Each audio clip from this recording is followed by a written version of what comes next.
চলমান রাজনৈতিক পরিস্থিতিতে জরুরি বৈঠকে বসেছে বিএনপি। স্থায়ী কমিটির সদস্যরা এই বৈঠকে যোগ দিয়েছেন এবং বলছিলাম বৈঠক চলবে বেলা ৩টা পর্যন্ত। এরপর দলের অবস্থান জানাতে সংবাদ সম্মেলন করবে দলটি।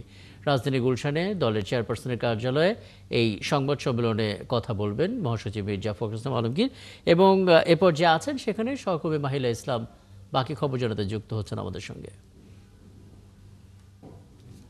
মাহিলা, আমরা বলছিলাম দুপুর 12:30টায় বিএনপির সর্বোচ্চ নীতি নির্ধারণী ফোরাম, যেটা জাতীয় স্থায়ী কমিটির যে বৈঠক, সেটা অনুষ্ঠিত হবার কথা রয়েছে।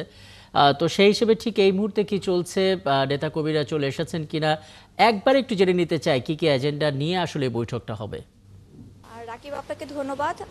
আমরা এখানে রয়েছি গুলশান কার্যালয়ে। আসলে মূলত গুলশান কার্যালয়ে এখন পর্যন্ত সেরকম খুব বেশি নেতাকর্মী না আসলেও নেতাকর্মীরা আসতে শুরু করেছে। আসলে যদি আপনাকে একটুখানি দেখাই এই সামনের চিত্রটুকু, সেখানে হচ্ছে গতকালকে ভারপ্রাপ্ত চেয়ারম্যান তারেক রহমান সন্ধ্যায় একটি অনুষ্ঠান করেন এবং সেই অনুষ্ঠানে কিন্তু আসলে বিএনপির যে 300 আসনে একক প্রার্থিতা, সেটা নিয়ে আসলে তিনি কথা বলেন এবং এই মাসেই যেহেতু একক প্রার্থিতা চূড়ান্ত হওয়ার কথা রয়েছে, তো সেই জন্যই আসলে হয়তো আজকের এই দীর্ঘ সময়ের বৈঠক।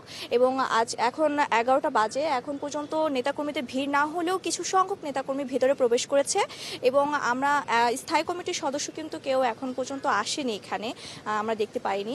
তবে 12:30 থেকে বৈঠক হওয়ার কথা রয়েছে। বৈঠক শেষে আসলে আমরা হয়তো বা যে সংবাদ সম্মেলন হবে সেই সংবাদ সম্মেলনে আমরা আসলে জানতে পারবো যে আসলে 300 আসনে একক প্রার্থিতা কতটুকু চূড়ান্ত হলো বা কবে নাগাদ আসলে তারা আমাদেরকে সরাসরি জানাবেন প্রকাশিতভাবে যে কে কে মনোনয়ন পেয়েছেন।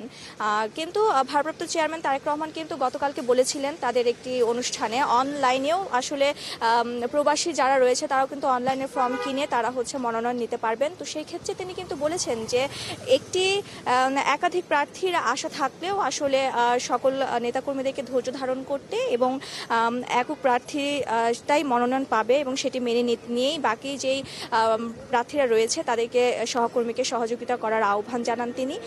আর এর আগে গত 3 দিন আগে একটি কথা জানিয়ে রাখি, 3 দিন আগে কিন্তু গত বৃহস্পতিবার এই স্থায়ী কমিটির আরেকটি বৈঠক হয়। সেই বৈঠকে আসলে বিএনপির মহাসচিব মির্জা ফখরুল ইসলাম আলমগীর কিন্তু জানিয়েছিলেন যে নভেম্বরের মধ্যেই তাদের 300 আসনে একক প্রার্থীটা চূড়ান্ত এবং সেটি তারা জানাবেন।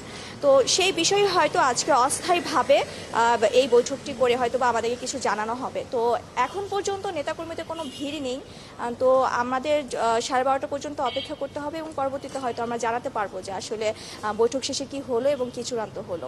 রাকিব, অবশ্যই মাহিলা ইসলাম, আপনার মাধ্যমে নিশ্চয়ই তখন আমরা আরও একবার যুক্ত হব এবং দর্শকদেরকে সেটা জানাতে পারবো যে এখনকার আপডেট। অনেক ধন্যবাদ আমাদেরকে যুক্ত হওয়ার জন্য। সহকর্মী মাহিলা ইসলাম যুক্ত হয়েছিলেন, বিএনপি গুলশান কার্যালয় থেকে বলছিলেন।